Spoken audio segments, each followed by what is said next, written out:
It's bringing that raw voice of the streets to these heroic characters that you've never really seen that side be exploited in film before. You know, we're kind of glorified convicts in a strange way. How we got away with that with the MPAA, I have absolutely no clue. I guess because they have their own code of honor, you know, like a Robin Hood-esque vibe to it. So we kind of get away from with the trouble we cause and the bad against the law things that we've done in the past. But I'm happy. I'm happy because I feel like it's kind of like revolutionary what we've done with the ensemble cast, with all the races that we involve in one feature film where we actually get along, you know? I think it's beautiful. It's like a melting pot. It reminds me of the city, and you don't see many movies like that take and glorify certain facets of a lifestyle that usually are shunned upon by society. So I love it. I'm very grateful because that's what hip hop does. We're just doing it for Hollywood features. In my heart of hearts, I know that I'm fighting for those girls out there who don't think like your typical stereotyped female. She doesn't like pink, and you know, it's not all about the boys. And you know, we got lives of our own, and we have addictions of our own, and we've got adrenaline cravings too, you know. I love watching YouTube these days. You see things that you never would have seen a girl do, you know, 10, 14 years ago. It's just beautiful to me to see where we've come, you know, as women, just, you know, in the genre of extreme sports. I'm just really, really happy about where it's going. And I'm glad that the Fast and Furious franchise has so much to do with that evolution. She's a symbol for these girls. We need to pay respect to that and represent, you know. So I'm very grateful, and I'm always very curious to see where she's gonna go, because there's so many twists and turns, you know. Life has so many twists and turns. I am really excited to see what's gonna happen with the franchise once we've grown up, and we're at that point now.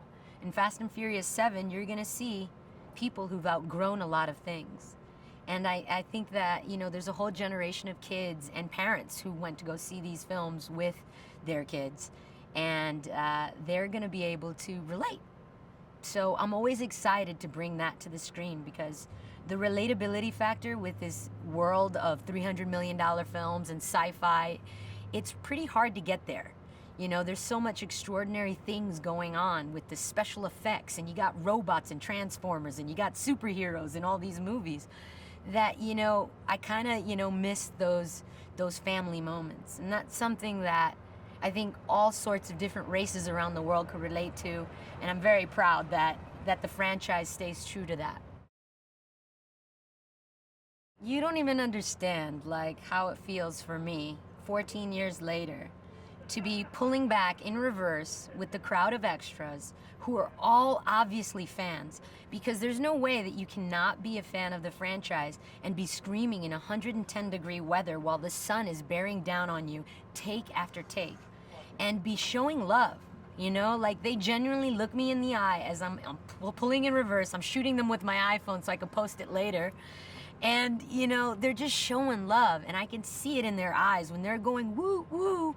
It's 14 years of history, and it's like an appreciation, and it's kind of like them saying thanks, you know, Mitch, for representing. And I'm like, yeah.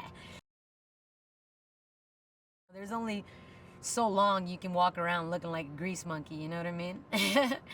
After a while, you kind of got to grow out of it and see where it takes you. I love a good makeover, you know? I mean, for a second there, I was gonna be a sniper on a roof. And you know what? I was like, you know what? Actually, my entire career has been spent in a tank top and jeans.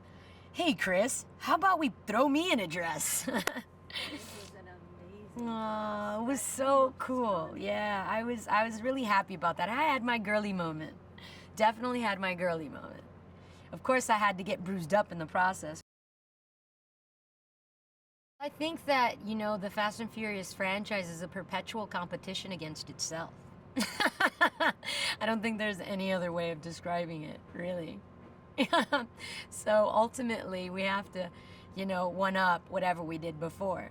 For the actors, it's building relationships and it's evolving the characters. For the writers, it's mostly the action and one upping, whatever crazy, sequences they did before. So you've got all of the stunt teams and the special effects guys trying to fathom what their limitations are.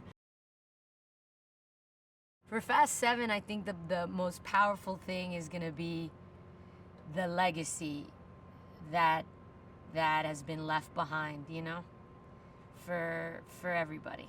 Everybody who's been involved in the franchise, and the respect that we have for the family that we built. And I think that that's going to be the most powerful message that the franchise 7 has to offer the fans.